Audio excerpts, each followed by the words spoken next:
joining me next up is a friend of Bold TV and a friend of mine, Marnie Schneider, joined by Fumble the dog. She's the author of Football Freddie. How are you doing? I'm doing great. Thank you for having me. How are you doing? Doing great. So tell us about the books that you've written. You've written all sorts of books dedicated to, all of these different cities with sports teams. That is definitely true. All right. Thank you. So I have my seventh book is about to come out. Well, originally it was going to be out early May, but now we kind of pushed back because the printers were running behind because of where we are in the whole universe. So because of that, what I decided to do was to make my books available. If you go on my website, you can download all of my books for free right now, just because I didn't want families to be wondering what else to be doing during their day. Reading is a great coping skill.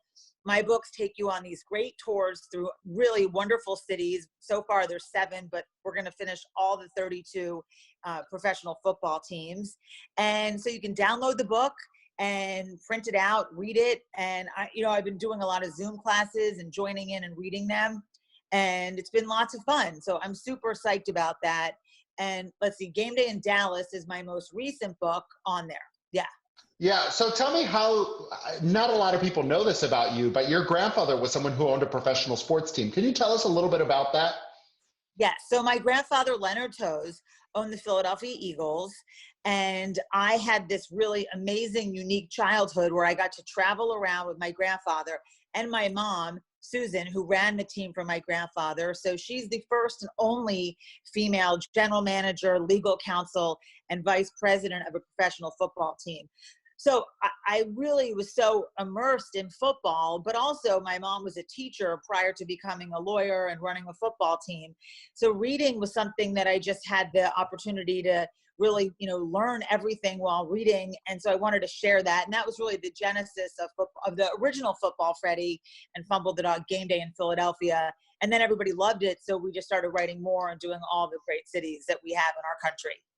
Yeah, so one of the things about today's kids is that they don't really get out of the house. They're stuck on their electronics. Why do you feel like it's important not only to offer them books, but also, to channel the whole spirit of sports, especially, football, an all-American pastime, et cetera? Well, right now, obviously we don't have live sports right now. So some of the things that I think my book will definitely help families get excited for when we do have live sports again, but also teach them about the history of those cities, and they can learn a little bit about football. Because I really believe that sports is the universal language. Like I always say, if you can speak a little bit of sports, it's going to get you very, very far. So when you read Football Freddie and Fumble the Dog Game Day, you'll not only learn history about Ben Franklin and some of all these other great historical sites we have in our country, but you will learn a little bit about football.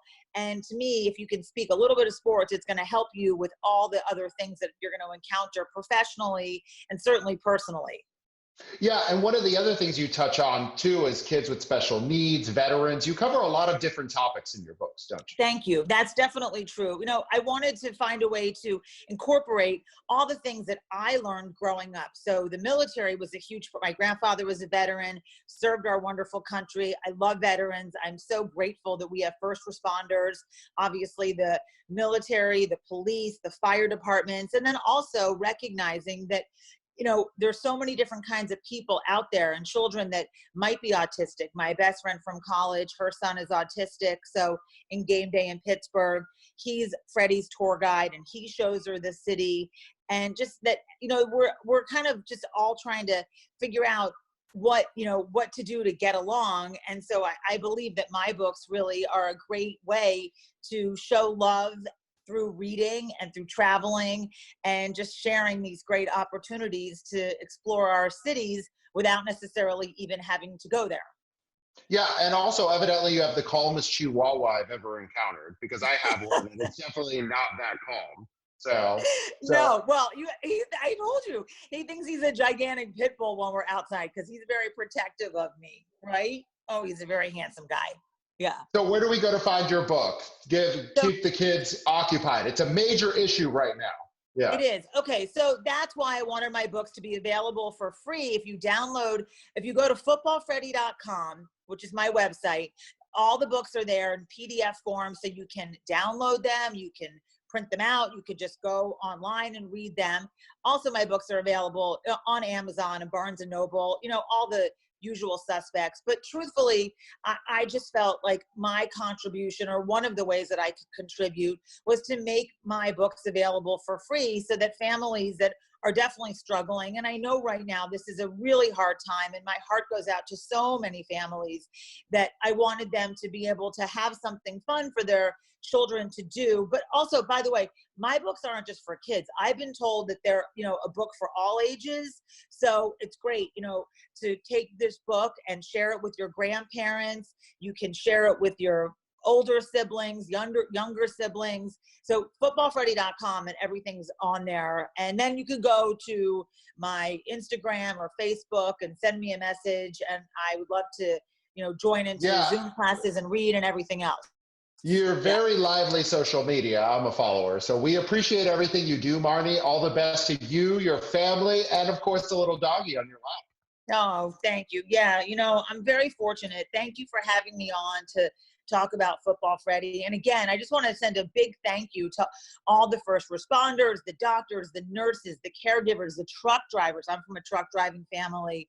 The janitors, the people that are working in the stores, everybody out there doing all the heavy lifting so that we can really make sure that we're taking care of ourselves. And they're doing so many sacrifices. I'm really, truly so grateful and appreciative for everything that they're doing right now. So thank you. Well, thank you, Marnie. We'll see you soon. All right, great. I'll look forward to it.